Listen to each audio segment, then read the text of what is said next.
ഇന്നത്തെ മാംഗല്യം സീരിയലിലെ full episode review ആണ്. അപ്പോൾ ഇന്നത്തെ എപ്പിസോഡിന് ധനുഷ് എന്ന് ഇന്നലെ കണ്ട ഒരുത്തന് വേണ്ടി സ്വന്തം സഹോദരനായ തന്നെ ഇത്രയും സ്നേഹിച്ച സന്ദീപിന് പോലും മനസ്സിലാകാത്ത ഒരു മുഖഭാവമാണ് നമ്മുടെ സ്നേഹ പ്രകടിപ്പിക്കുന്നത്. സ്നേഹ സന്ദീപിനോട് ചോദിക്കുകയാണ്, സന്ദീപേട്ടൻ ഇപ്പം അനഘയാണ് വിവാഹം കഴിച്ചിരുന്നെങ്കിൽ ആതിരയ്ക്ക് പകരം സന്ദീപേട്ടൻ പറയുന്ന കാര്യങ്ങളൊക്കെ ഞാൻ അനുസരിച്ചേനെ. പക്ഷേ സന്ദീപേട്ടൻ അതല്ലല്ലോ ചെയ്ത്.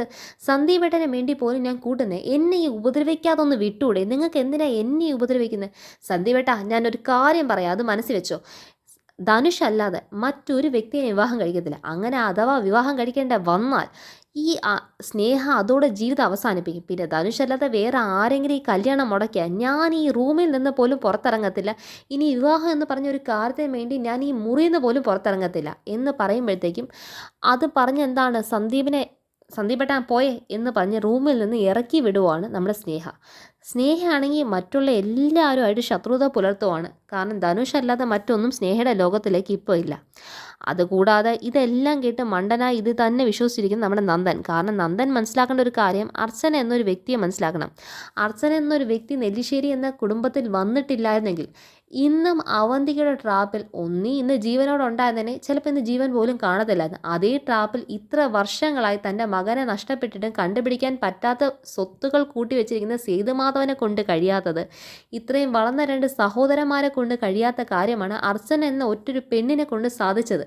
അതുപോലും മനസ്സിലാക്കാതെ അങ്ങനെയുള്ള ഒരു അർച്ചന പറയുമ്പോൾ ധനുഷായിട്ടുള്ള വിവാഹം പാടില്ല എന്ന് പറയുമ്പോൾ അതിൽ എന്തെങ്കിലും ഒരു കാര്യമില്ലേ? അർച്ചന പറയുന്നു, സ്നേഹ പറയുന്നു, സന്ധി പറയുന്നു, സച്ചി പറയുന്നു, ഇവരെല്ലാവരും പറഞ്ഞിട്ടും ഈ ഒരു കല്യാണം എന്ന വാശിയിൽ പിടിച്ച് നിൽക്കുന്ന ഒരു കാര്യമുണ്ടല്ലോ, അത് നന്ദൻ കാണിക്കുന്ന എന്ത് വലിയ മണ്ടത്തരമെന്ന് മനസ്സിലാക്കാതാണ് നന്ദൻ ഈ വാശി കാണിച്ചുകൊണ്ടിരിക്കുന്നത്. ഇതൊക്കെയാണ് ഇന്നത്തെ സീരിയലിൻ്റെ വലിയൊരു ഹൈലൈറ്റ്. അപ്പോൾ ഇന്ന് ഡീറ്റെയിൽ റിവ്യൂ നോക്കാം. അപ്പോൾ ഇന്നത്തെ ഡീറ്റെയിൽ റിവ്യൂ തുടങ്ങുമ്പോൾ തന്നെ ആദ്യം അർച്ചന മീരേട്ടത്തെ വിളിച്ച് ഫോണിൽ കൂടെ സംസാരിക്കുവാണ്. അപ്പോൾ ഇവർ സംസാരിക്കുന്ന സ്നേഹയുടെയും ധനുഷിൻ്റെയും കാര്യമാണ്. ഈ പെണ്ണാണെങ്കിൽ അവനെ ഉടുമ്പ് പിടിക്കുന്ന പോലെ അങ്ങ് പിടിച്ചിരിക്കുക, അവനാണെങ്കിലും അവളെ ഒട്ടും വിടാത്ത രീതിയിൽ അതിനേക്കാൾ വലിയ ഉടുമ്പിനെ പോലെ പിടിച്ചു വെച്ചിരിക്കല്ലേ. ഇതിന് രണ്ടിനെയും തമ്മിൽ തെറ്റിപ്പിരിക്കാനൊന്നും പറ്റുമെന്ന് എനിക്ക് തോന്നുന്നില്ല. ഇത് രണ്ടുപേരും കെട്ടിയടങ്ങത്തുള്ളെങ്കിൽ നമുക്ക് എന്ത് ചെയ്യാൻ പറ്റും? അർച്ചന എന്ന് സംസാരിക്കും. അർച്ചന പറയുന്നു, ഏട്ടത്തി നോക്കിക്കോ, നാളെ അവൻ്റെ വീട്ടുകാർ ഇവിടെ പെണ്ണ് കാണാൻ വേണ്ടി വരുന്നുണ്ട്. എനിക്ക് എന്തെങ്കിലും ഒന്ന് വീണ് കിട്ടാതെ ഇരിക്കത്തില്ല. അങ്ങനെ എന്തെങ്കിലും ഒന്ന് കിട്ടിക്കഴിഞ്ഞാൽ പിന്നെ ധനുഷ് മനസ്സിലാക്കും അർച്ചന ആരാന്നുള്ള കാര്യം മനസ്സിലാക്കി ഇവിടെ ഞാൻ ധനുഷിനെ പറഞ്ഞു വിടത്തുള്ളൂ. പിന്നെ ധനുഷിന് ചുമ്മാതൊന്നും ഇവിടെ നിന്ന് ഇറക്കി വിടാൻ പാടില്ലല്ലോ. ധനുഷ് ഇവിടെ കിടന്ന് കാണിച്ച ഓരോ കോപ്പറായ തരത്തിനും തിരിച്ച് നല്ലപോലെ ഒരു അടി കൊടുത്ത് അത് ധനുഷിൻ്റെ മനസ്സിൽ നിന്ന് ഒരിക്കലും മായാത്തൊരു കാര്യം കൊടുത്തു വിട്ടില്ലെങ്കിൽ പിന്നെ അർച്ചന ഇരുന്നിട്ട് കാര്യമുണ്ടോ ഏട്ടത്തി എന്ന് പറയുമ്പം ശരിയാ എന്ന് പറഞ്ഞിട്ട് നീ എന്തായാലും നാളത്തെ കാര്യം നോക്കും, ഞാൻ പറ്റുമെന്നെങ്കിൽ ഞാനും കൂടെ നാളെ അവിടെ വന്നേക്കാം എന്ന് പറഞ്ഞ് അവർ ഫോൺ കട്ട് ചെയ്തിട്ട് മീരേട്ടത്തി അവിടെ നിന്ന് പ്രാർത്ഥിക്കുകയാണ്. ദൈവമേ, നാളെ അവനെ അടിച്ച് പുറത്താക്കാൻ പറ്റത്തക്ക വണ്ണം എന്തെങ്കിലും ഒരു കാര്യം അർച്ചനയുടെ കണ്ണി കാണിച്ചു കൊടുക്കണേ, ഞങ്ങൾക്ക് അവൻ എങ്ങനെയെങ്കിലും അടിച്ച് പുറത്താക്കാൻ പറ്റണേ എന്ന് ചിന്തിച്ചുകൊണ്ടിരിക്കുന്ന മീരേട്ടത്തെയാണ്. പക്ഷേ ഇവിടെ രാത്രി ആയിക്കഴിഞ്ഞാൽ രാത്രി റൂമിനകത്ത് നമ്മുടെ സച്ചി അങ്ങോട്ടേക്ക് ഇങ്ങോട്ടോ റൂമിനകത്ത് നടന്നിട്ട് ഭയങ്കര ചിന്തയിലാണ്. അപ്പം നമ്മളെല്ലാം വിചാരിക്കും സച്ചി നാളത്തെ സ്നേഹയുടെയും ധനുഷിൻ്റെയും വിവാഹത്തിൻ്റെ കാര്യത്തെക്കുറിച്ച് ആലോചിക്കുന്നവയായിരിക്കും. പക്ഷേ അതൊന്നുമല്ല. സച്ചിയുടെ പ്രാധാന്യം എന്ന് പറയുന്നത് അർച്ചനയുടെ ഏറ്റവും വലിയ സ്വപ്നം അത് നടത്തി കൊടുക്കുക എന്നുള്ളത്. അത് മറ്റൊന്നുമല്ല, അർച്ചന ഒരു അമ്മയാകുക. സാധിക്കാൻ പറ്റാത്ത സ്വപ്നങ്ങൾക്ക് വേണ്ടി പോലും കൂടെ നിൽക്കുന്ന ഒരു ഭർത്താവാണ് സച്ചി എന്ന് പറയുന്നത്. അപ്പോൾ സച്ചിക്ക് നല്ല വിശ്വാസമുണ്ട് ഉറപ്പായിട്ടൊരു അച്ഛനമ്മ ആവാൻ പറ്റുമെന്നൊരു കാര്യത്തിനകത്ത്. അപ്പോഴത്തേക്കും അതിൻ്റെ കാര്യത്തിൽ സച്ചിയുടെ വേറൊരു വാശി എന്ന് പറയുന്നത് അവന്തിക മനഃപൂർവ്വം എല്ലാം അറിഞ്ഞുകൊണ്ട് അർച്ചന ഒരിക്കലും അമ്മയാവത്തില്ല എന്ന് അറിഞ്ഞുകൊണ്ട് തൻ്റെ തലയിൽ കെട്ടിവെച്ചപ്പോൾ ആ കെട്ടിവെച്ച അവന്തികയുടെ കൺമുന്നിൽ തന്നെ നിങ്ങൾ അച്ഛനും അമ്മയായി മാറി കാണിച്ചു കൊടുത്ത് അവന്തികയുടെ മുഖത്തിട്ട് കൊടുക്കുന്ന വലിയൊരു അടിയായിരിക്കണം ഈ പറയുന്ന ഒരു കുട്ടിയുടെ ജനനം എന്ന് പറയുന്നത് തന്നെയാണ് സച്ചിയുടെ ഏറ്റവും വലിയ വാശി. ആ വാശി പൂർത്തിയാക്കാൻ സച്ചി ഏതറ്റത്തേക്കും പോകാനായി തയ്യാറും കൂടെയാണ്. അപ്പോൾ സച്ചി ഇത് ആലോചിച്ചിട്ടുണ്ടെങ്കിൽ എങ്ങനെ അർച്ചനയോട് ഈ കാര്യം നാളെ സന്ധ്യയെ കാണാൻ പോകണം എന്ന കാര്യം അർച്ചനയ്ക്ക് ഡൗട്ട് അടിക്കാത്ത രീതിയിൽ എങ്ങനെ സംസാരിക്കാൻ പറ്റും എന്ന് സച്ചി ആലോചിച്ചുകൊണ്ടിരിക്കുമ്പോൾ നേരെ സന്ധ്യയുടെ കോൾ വരികയാണ്. സച്ചി എന്തായി? അവിടെ അർച്ചനയോട് എല്ലാ കാര്യം പറഞ്ഞോ? നാളെ ഇങ്ങ് വരത്തില്ലേ? അത് സന്ധ്യ, എനിക്ക് എങ്ങനെ പറയണമെന്ന് അറിയത്തില്ല. എന്തെങ്കിലും ഞാൻ പറഞ്ഞ അർച്ചന അതിൻ്റെ ഇടയ്ക്കകത്ത് ഒന്നോ രണ്ടോ കാര്യം ചോദിച്ച് ലാസ്റ്റ് അർച്ചനെ മനസ്സ് വിഷമിക്കത്തക്ക രീതിയിൽ എന്തെങ്കിലും കാര്യം വന്നു പോകുമോ എന്നുള്ള ഭയം കൊണ്ട് എനിക്ക് എങ്ങനെ അവതരിപ്പിക്കണമെന്ന് അറിയാതിരിക്കുമോ? സച്ചി ഒരു കാര്യം ചെയ്യും, നാളെ ഇങ്ങോട്ടേക്ക് കുഞ്ഞുങ്ങളുടെ കാര്യത്തിന് വേണ്ടി ഇവിടെ വരുമോ എന്ന് മാത്രം അർച്ചനയോട് പറ. ഞാൻ അർച്ചനയോട് ബാക്കി സംസാരിച്ചേക്കാം. ഇലയ്ക്കും മുള്ളിനും കേടില്ലാത്ത രീതിയിൽ ഞാൻ കാര്യങ്ങളൊക്കെ അവതരിപ്പിച്ച് ചെയ്തോളാം. അർച്ചന പോലും അറിയാതെ അർച്ചനെ നമ്മൾ ഈ കാര്യങ്ങളെല്ലാം മാറ്റി അർച്ചനെ നമുക്കൊരു അമ്മയാക്കി എടുക്കും എന്ന് പറയുകയാണ്. എനിക്ക് നല്ല വിശ്വാസമുണ്ട് സന്ധ്യ എന്ന് പറഞ്ഞിട്ട് അവർ ഫോൺ കട്ട് ചെയ്യുവാണ്. അപ്പോഴത്തേക്കും നമ്മുടെ നേരെ അർച്ചന റൂമിലേക്ക് കയറി വരിക. സച്ചി ഇത്രയും നേരം ആലോചനയാണെങ്കിൽ അർച്ചന അതിൻ്റെ അപ്പുറത്തോട്ടേക്ക് ആലോചനയായിട്ട് കട്ടിലിൽ വന്നിരിക്കുവാണ്. സച്ചി ഇതൊന്ന് നോക്കി എന്നിട്ട് പറയുക, താൻ എന്തോ വലിയ ആലോചനയിലാണെന്നല്ലോ, തനിക്ക് എപ്പോഴും ആലോചനയുള്ളല്ലോ, തനിക്ക് എപ്പോഴും ഭയങ്കര ടെൻഷനാണെന്നല്ലോ, എന്ത് ചെയ്യാനാ സച്ചിയേട്ടാ എന്ന് പറയും. താൻ എന്തായാലും നമ്മളെക്കുറിച്ച് ആലോചിച്ച് ടെൻഷൻ അടിക്കുമല്ലോ എന്ന് എനിക്ക് മനസ്സിലായി, താൻ എപ്പോഴും മറ്റുള്ളവരെക്കുറിച്ച് ആയിരിക്കുമല്ലോ ടെൻഷനൊക്കെ. അപ്പം പറയും, സച്ചിയേട്ടാ ഞാനൊരു കാര്യം പറയട്ടെ, ഞാൻ എന്താലോചിച്ചാലും അതിൽ ഏറ്റവും അവസാനം സച്ചിയേട്ടൻ്റെയും എൻ്റെയും ജീവിതവും നമ്മുടെ കുടുംബത്തിൻ്റെ ജീവിതത്തിൻ്റെയൊക്കെ സന്തോഷവും സമാധാനം അന്തസ്സും മാത്രമേ കാണത്തുള്ളൂ. അതെനിക്കറിയാമോ. താൻ ആ ആലോചനയൊക്കെ മാറ്റി വെച്ച് നമുക്ക് അതിനേക്കാളൊക്കെ പ്രധാനപ്പെട്ട ഒരു കാര്യം തന്നോട് പറയാനുണ്ട്. എന്തോ സച്ചിയേട്ടാ, നാളെ നമുക്ക് സന്ധ്യയുടെ അവിടം വരെ ഒന്ന് പോകണം. എനിക്ക് നല്ല വിശ്വാസമുണ്ടല്ലോ, നമുക്ക് അച്ഛനും അമ്മയും ആവാൻ കഴിയും, നമുക്കൊരു കുഞ്ഞ് ജനിക്കുന്ന കാര്യത്തിൽ എനിക്ക് നല്ല വിശ്വാസമുണ്ട്. ഞാനിത് സച്ചിയേട്ടനത് പറയണമെന്നിരിക്കുക, പക്ഷേ സച്ചിയേട്ടനോട് പറഞ്ഞാൽ സച്ചിയേട്ടൻ ചിലപ്പോൾ ദേഷ്യവും സങ്കടമോ വന്നാലോ എന്ന് വെച്ചിട്ടാണ് ഞാനിത് പറയാത്തതെന്ന് പറയുമ്പോൾ, അതൊന്നുമില്ലല്ലോ. സന്ധ്യ ഇപ്പം വിളിച്ചു തന്നു, സന്ധ്യയ്ക്ക് നല്ല എന്താണ് പോസിറ്റീവായിട്ടാണ് സന്ധ്യ സംസാരിച്ചത്. അപ്പം നമുക്ക് നാളെ സന്ധ്യയുടെ അങ്ങോട്ട് കയറി പോകണം. നാളെയോ സച്ചിയേട്ടാ, അത് പറ്റത്തില്ല. അതെന്താടോ നാളെ, നമ്മുടെ കാര്യങ്ങളെ പ്രധാനം. അപ്പം പറയും, നാളെ ധനുഷിനെ വീട്ടിൽ നിന്ന് വരും. എടോ അതൊക്കെ അവർ വന്നിട്ട് പോകും, ധനുഷും കാര്യങ്ങളും വന്ന് പെണ്ണും കാര്യങ്ങളൊക്കെ കണ്ടിട്ട് പോകും. അതിന് നമ്മൾ എന്തിനാണ് ഇവിടെ നിൽക്കുന്നത്, നമുക്ക് ഏറ്റവും വലിയ പ്രാധാന്യമുള്ള കാര്യം നമുക്കൊരു കുഞ്ഞുണ്ടാക്കുക എന്നുള്ള കാര്യമല്ലേ എന്ന് പറയുമ്പോൾ, അല്ല സച്ചിയേട്ടാ നാളെ ഞാൻ ഇവിടെ കാണണം, ഇവിടെ കണ്ടേ പറ്റത്തുള്ളൂ, എങ്ങനെയെങ്കിലും ധനുഷുമായിട്ടുള്ള കാര്യത്തിനകത്ത് ഒരു മുടക്കം വരുത്തിയേ പറ്റത്തുള്ളൂ എന്ന് പറയുമ്പോഴത്തേക്കും സച്ചിക്ക് പിന്നെ ഒന്നും പറയാൻ പറ്റുന്നില്ല. അതെങ്ങനെയാണ് സച്ചി ആലോചിച്ചുകൊണ്ടിരിക്കുവാണ്. പിന്നെ കാണിക്കുന്നത് പിറ്റേ ദിവസം രാവിലെയാണ്. അപ്പോഴത്തെ നമ്മുടെ സന്ധ്യ വരുന്നുണ്ട്. അതിന് മുന്നേ തന്നെ നമ്മുടെ സച്ചി ആവട്ടെ, അർച്ചനയാവട്ടെ, നന്ദനാവട്ടെ, അതുപോലെ തന്നെ സീതമാതാവട്ടെ, അവരൊക്കെ അവിടെ ഇരിപ്പുണ്ട്. അപ്പം എന്താണ് സന്ധ്യ വന്നിട്ട് അച്ഛനെ വിളിച്ചു എന്ന് ചോദിച്ചു. ആ ഞാൻ വിളിച്ചായിരുന്നു, അപ്പം നിന്നോടും കൂടെ സംസാരിക്കാൻ വേണ്ടിയിട്ടാണ്. സ്നേഹ എൻ്റെ മകളാണെങ്കിലും നിങ്ങളുടെ പെങ്ങളും കൂടെയാണ്. അപ്പം എനിക്ക് നന്ദന് എല്ലാം ഉള്ള അതേ അവകാശം തന്നെ സ്നേഹയുടെ കാര്യത്തിൽ നിനക്കും സച്ചിക്കും അർച്ചനയ്ക്കും എല്ലാവർക്കും ഉണ്ട്. അപ്പോഴത്തേക്ക് എന്താണ് പറയുവാണ്, അപ്പം നാളെ എന്താണ് ധനുഷിൻ്റെ വീട്ടിൽ നിന്ന് ഇങ്ങോട്ടേക്ക് വരുന്നുണ്ട്, അപ്പം നിങ്ങളെല്ലാവരും ഇവിടെ കാണണം എന്ന് പറയുമ്പോൾ സന്ദീപിയുടെ മുഖം അങ്ങ് വളിച്ച് ദേഷ്യത്തിരിക്കുമോ. അതെന്താ സന്ദീപ് നിൻ്റെ മുഖത്ത് അത്ര വലിയ തെളിച്ചില്ലാത്ത, പിന്നെ ഈ കാര്യത്തിൽ ആർക്കെങ്കിലും എതിർപ്പുണ്ടെങ്കിൽ ഇപ്പം തന്നെ പറയണമെന്ന് പറയുമ്പോഴത്തേക്കും അർച്ചനയ്ക്ക് പറയണമെന്നുണ്ട്, പക്ഷേ പറയാൻ പറ്റുന്നില്ല. സന്ദീപ് പറയുവാണ്, എനിക്ക് ഞാൻ സത്യം പറയട്ടെ അച്ഛാ, എനിക്ക് ഈ കല്യാണത്തിനകത്ത് ഒരുവിധ താല്പര്യമില്ല. കാരണം ധനുഷോട് വിവാഹം കഴിപ്പിക്കുന്ന കാര്യത്തിനകത്ത് ആ ആലോചന പോലും എനിക്ക് തീരെ ഇഷ്ടപ്പെട്ടില്ല എന്ന് പറയുമ്പോൾ നന്ദൻ അങ്ങ് രൂക്ഷമായിട്ട് നോക്കുവാണ്.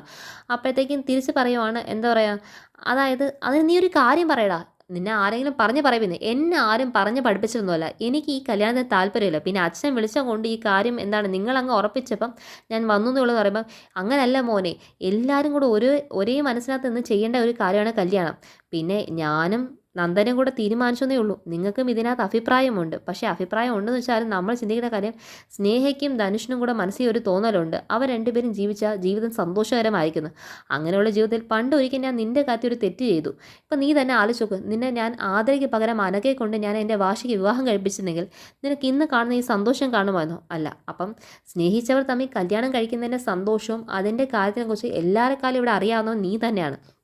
അപ്പോൾ നിൻ്റെ അനിയത്തിക്കാണെങ്കിൽ അവളൊരു പാവമാണ്, അവൾക്ക് ധനുഷിനെ ഇഷ്ടപ്പെട്ടു പോയി കഴിഞ്ഞു. അപ്പം ആ ഒരു ഇഷ്ടം നമ്മൾ അംഗീകരിച്ച് കൊടുത്ത് മക്കളുടെ ഇഷ്ടങ്ങൾ അംഗീകരിച്ച് അത് നടക്കുന്ന ഒരു അച്ഛനായി മാറാനാണ് ഞാൻ ശ്രമിക്കുന്നത്. അപ്പം അതിനകത്ത് ഏറ്റവും കൂടുതൽ മനസ്സിലാക്കേണ്ട നീയല്ലേ സന്ദീപേ എന്ന് പറഞ്ഞ് സന്ദീപിനോട് പറയുമ്പോൾ സന്ദീപിന് പിന്നെ പറയാൻ വാക്കുകളില്ല അച്ഛനോട്. അതുപോലെ നന്ദേട്ടൻ എന്താണ് പറയുന്നുണ്ട്, നീ വല്ലവരെയും വാക്ക് കേട്ടിട്ടാണെന്നുണ്ടെങ്കിൽ നീ അതിനൊരു ജെന്യൂനായിട്ടുള്ള റീസൺ പറഞ്ഞാൽ ഇപ്പോൾ ഈ കല്യാണ ആലോചന ഇവിടെ വെച്ച് നിർത്താൻ ആർക്കും ഒരു ഉത്തരം നന്ദനോട് പറയാനായിട്ടില്ല. നിങ്ങളെല്ലാവരും നിർത്തണം പറയുന്നതല്ലാത്ത നിങ്ങൾക്ക് ആർക്കും ചോദിക്കും മാത്രം അതിൻ്റെ കാരണം മാത്രം നിങ്ങൾക്ക് ആർക്കുമില്ല. ഇതൊക്കെ എന്തുവാണ് എന്ന് പറഞ്ഞ് നന്ദന അവിടെ നിന്ന് പോവാണ്. നേരെ സന്ദീപ് എന്ത് ചെയ്യുവാണ്, നേരെ ഈ നമ്മുടെ സ്നേഹയുടെ മുറിയിൽ പോയി സംസാരിക്കാൻ വേണ്ടി പോകണം. അപ്പോൾ സ്നേഹയ്ക്ക് ആദ്യം സന്ദീപിനെ കണ്ടാൽ ഭയങ്കര സന്തോഷം. ആ ഏട്ടനാണോ, ഏട്ടൻ നാളെ കാണണേ.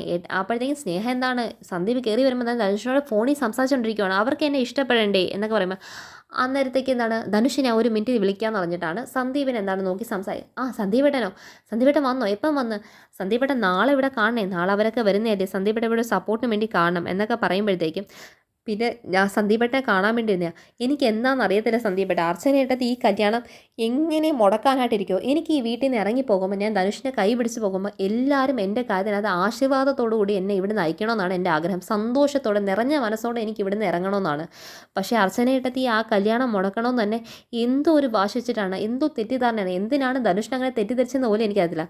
സന്ദീപേട്ട ഒന്ന് സംസാരിച്ച് അർച്ചനയേട്ടത്തിയുടെ മനസ്സൊന്ന് മാറ്റണം എന്ന് പറയുമ്പോഴത്തേക്കും സന്ധ്യ പറയുന്നുണ്ട്, അർച്ചനേട്ടത്തി അങ്ങനെ ആ ബന്ധം ശരിയല്ല എന്ന് പറയുന്നെങ്കിൽ അതിൽ എന്തെങ്കിലും ഒരു കാര്യം കാണത്തില്ലേ മോളെ എന്ന് ചോദിക്കുമ്പോഴത്തേക്ക് അപ്പം സന്ദീപേട്ടനും ഇതേ ആവശ്യം പറഞ്ഞുകൊണ്ട് തന്നെയാണ് ഇങ്ങോട്ടേക്ക് വരാനിരുന്നത് അല്ലേ, കൊള്ളാം. എനിക്കിപ്പോൾ ഒരു കാര്യം മനസ്സിലായി. ഞാൻ കരുതുന്ന പോലെ ഒന്നുമല്ല എൻ്റെ ചുറ്റിനുള്ള ഓരോ വ്യക്തികളും. എല്ലാവരും വേറെ വേറെയാണ്. സ്നേഹം എല്ലാവരെയും മനസ്സിലാക്കി വെച്ചാൽ തെറ്റായിപ്പോയെന്ന് എനിക്ക് ഇപ്പോഴാണ് മനസ്സിലാക്കുന്നതെന്ന്.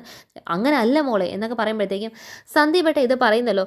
സന്ദീപേട്ടൻ ആതിരയെ വിവാഹം കഴിക്കാൻ വേണ്ടിയിട്ട് ഇഷ്ടമെന്ന് പറഞ്ഞപ്പം ഏറ്റവും കൂടുതൽ സന്തോഷത്തും ആ കല്യാണം നടക്കാനായി പ്രാർത്ഥിച്ച വ്യക്തി ഞാനാണ്. ആതിര ഈ വീട്ടിൽ കയറ്റാൻ വേണ്ടി നിങ്ങളുടെ കൂടെ ഒപ്പം നിങ്ങളുടെ കൂടെ ഞാൻ എന്താണ് പുറത്തിറങ്ങി വന്ന് നിന്നവൾ ഞാനാണ്. എന്നിട്ട് എന്നെ സഹായിക്കണമെന്ന് ഞാൻ പറയുന്നില്ല. എന്നെ ദ്രോഹിക്കാതിരുന്നൂടെ സന്ദീപേട്ട?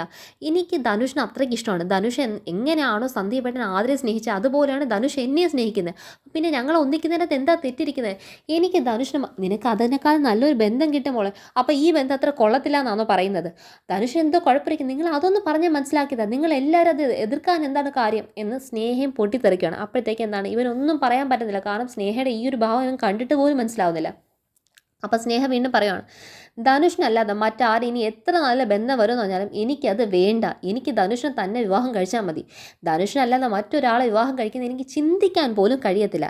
പിന്നെ ഞാൻ എന്ത് സന്ദീപേട്ടൻ്റെ ആതിരയുടെയും കാര്യം പോലും അല്ല. ഞാൻ എൻ്റെ അച്ഛനും എൻ്റെ ഏട്ടനും എല്ലാം തീരുമാനിച്ച ശേഷം മാത്രമേ ഞാൻ എന്താണ് ധനുഷിനെ സ്നേഹിച്ച് തുടങ്ങിയിട്ടുള്ളൂ. ആ സ്നേഹം എനിക്ക് മാറ്റി വെക്കാൻ എനിക്ക് കഴിയത്തില്ല. എന്നെ അതുപോലെ എന്താണ് ധനുഷിനും ഇഷ്ടമാണ്. ഞങ്ങൾ ഒരുമിച്ച് ജീവിക്കാനായിട്ട് തീരുമാനിക്കുമല്ലേ.